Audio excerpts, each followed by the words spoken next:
Can I taste your juice? Hey folks, PBusardo. So I've been wanting to run this little experiment for some time now, and the other day I finally had a chance to do it. This was really kind of for something that I wanted to see myself, but I decided to run the camera anyway. Now, this experiment, lots of things wrong with it, okay? And I know that. All right, so before you start with all the comments, you should have, you should have, you should have, I know, okay? And I was kind of hesitant to even post this up, but I figured I would post it up and you take from it whatever you want to take from it. The goal was to see vertical wicking of several different wicks for Genesis style atomizers, okay? And from, let's see, this would be my left, probably your right. What I used was a 300 mesh, a 400 mesh, a 500 mesh, a 635 mesh, a new, this is the new style FC2000. I'm not even sure if it's the FC2000 anymore, but this is the very latest version of it. Cable, and then mystery wick. And I will let you know what mystery wick is as soon as I am allowed to tell you what mystery wick is. There was also supposed to be an eighth material right here. See where that empty hole is? But said eighth material continued to break in my hands. And that was just working with it without even trying to wrap it. So that kind of went out the window. I didn't even bother showing you that one. All right, a couple companies here that I want to thank for helping me out with this test. OKC Vapes, I got some of the mesh from them.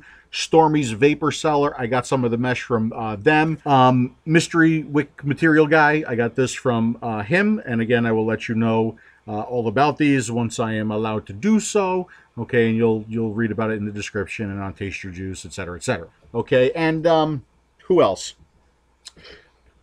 I had to use a bunch of e-liquid for this, okay? And I wanted to do just a general test, 50-50 PG-VG blend. So I got a hold of Andre at House of Vapor because I know he's selling e-liquid. I said, look, I need a bunch of e-liquid. Can I buy some from you unflavored? I said, I need 100% PG, 100% VG. He said, sure, Phil, no problem.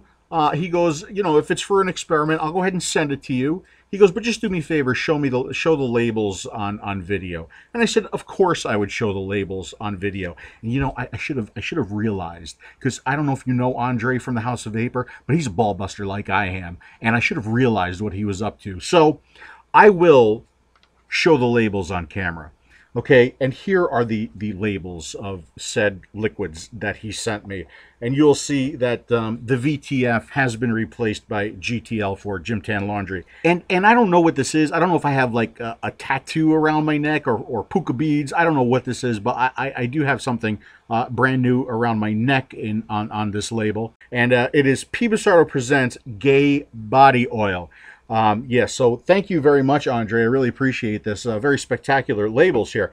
And I looked at the labels and I'm like, that dumbass, I mean, this is really funny and very creative and very original, but he didn't write down which was PG and which was VG until I looked a little closer. You can see here, there is a 4 ounce of slip and slide formula and then the 4 ounce of thick and nasty formula. Slip and slide PG, thick and nasty VG. So, ha, Andre from the House of Vapor. Nice work. So what I did was I wanted to see two things. I wanted to see juice transfer and, well, actually more important, I wanted to see vertical wicking, okay? And then I wanted to see juice transfer. And what I came up with was sticking these wicks in a piece of cardboard, okay? And then on the bottom of the wicks, so that I could see what was going on, because in addition to tinting the e-liquid blue with some blue food coloring, I also wrapped a little bit of cheesecloth 1 inch up from these wicks. It's close to 1 inch, okay? As close as I could get it. And I tried to make all of these wicks approximately 1/8 inch, okay? Approximately. Obviously, they are different lengths, which kind of skews the results a little bit. So like I said, take this for what it's worth, or just toss it out the window. So I took all of these and I dumped them in some e-liquid all at the same time. And what did I see? For vertical wicking, it looked to me anyway like the new ceramic came in first, quickly followed by the mystery material.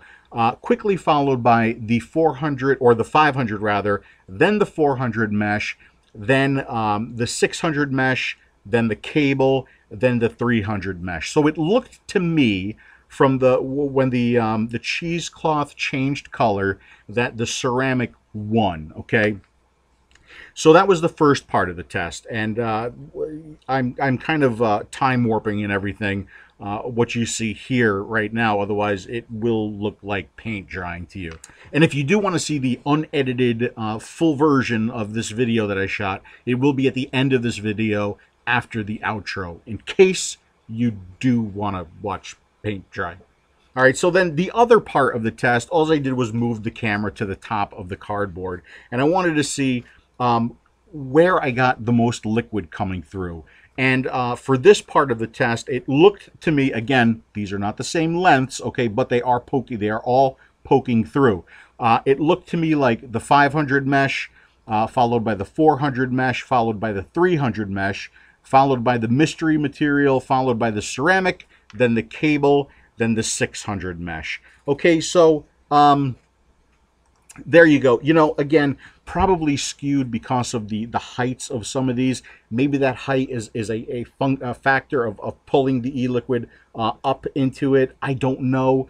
You know, I'm wondering if the ceramic would have done better if it was a little bit taller, if the cable would have done better if it was a little bit taller. I honestly don't know without redoing the experiment. Maybe I will redo the experiment sometime in the future. Maybe I'll do numerous ones with like 100% PG, 100% VG.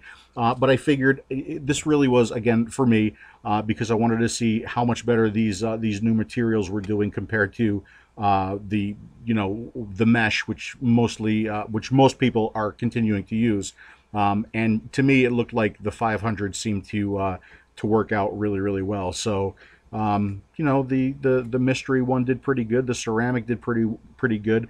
The issues that I have with the ceramic and the mystery is that they are very, very porous, and they have a very, very rough surface. Okay, so if you go wire just to that wick, if you look at it under a microscope or a magnifying glass, you would see that the wire isn't making really, really good contact because it's sitting on all the pits and valleys of that material.